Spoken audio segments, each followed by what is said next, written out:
Ang mabuting balita ng Panginoon ayon kay San Lucas, chapter 15, verse 1 to 3 and verse 11 to 32. Noong panahong iyon, ang mga publikano at ang mga makasalanan ay nagsisilapit upang makinig kay Jesus. Nagbulong-bulungan ang mga Pariseo at ang mga iskriba.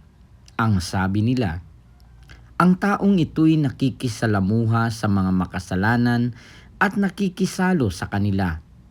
Kaya't sinabi sa kanila ni Jesus ang talinghagang ito. Isang tao ang may 2 anak na lalaki. Ang wika ng bunso, Ama, ibigay na po ninyo sa akin ang mamanahin ko. At binahagi sa kanila ng ama ang kanyang ari-arian. Pagkalipas ng ilang araw, ipinagbili ng bunso ang kanyang ari-arian at nagtungo sa malayong lupain. Taglay ang buo niyang kayamanan at dooy nilustay na lahat sa diwastong pamumuhay. Nang malustay na niya ang kanyang kayamanan, nagkaroon ng matinding tagutom sa lupaing yaon at nagdalita siya. Kaya't namasukan siya sa isang mamamayan ng lupaing yaon. Siya'y pinapunta nito sa bukid upang mag-alaga ng baboy.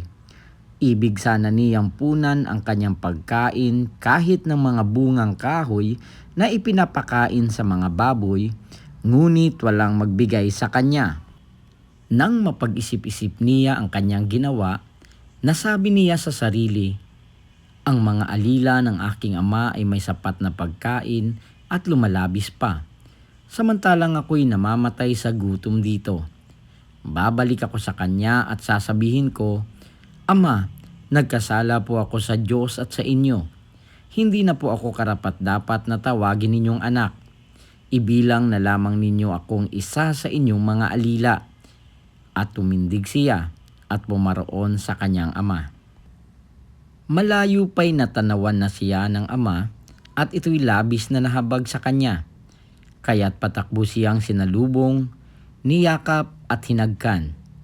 Sinabi ng anak, Ama, nagkasala po ako sa Diyos at sa inyo. Hindi na po ako karapat-dapat na tawagin ninyong anak. Ngunit tinawag ng ama ang kanyang mga alila. Madali, dalhin ninyo rito ang pinakamahusay na damit at isuot sa kanya. Suotan siya ng singsing at panyapak. Kunin ang pinatabang guya at patayin. Kumain tayo at magsaya. Sapagkat namatay na ang anak kong ito, ngunit muling nabuhay. Nawala, ngunit nasumpungan. At sila'y nagsaya. Nasa bukid noon ang anak na panganay. Umuwi siya at nang malapit na sa bahay, ay narinig niya ang tugtugan at sayawan. Tinawag niya ang isa sa mga alila at tinanong, Bakit? May ano sa atin? Dumating po ang iyong kapatid, tugon ng alila. Ipinapatay ng inyong ama ang pinatabang guya sapagkat nagbalik siya ng buhay at walang sakit. Nagalit ang panganay at ayaw itong pumasok sa bahay. Kaya't lumabas ang kanyang ama at inamo-amo siya. Ngunit sinabi nito, Pinaglingkuran ko po kayo sa loob ng maraming taon at kailanmay hindi ko kayo sinuway.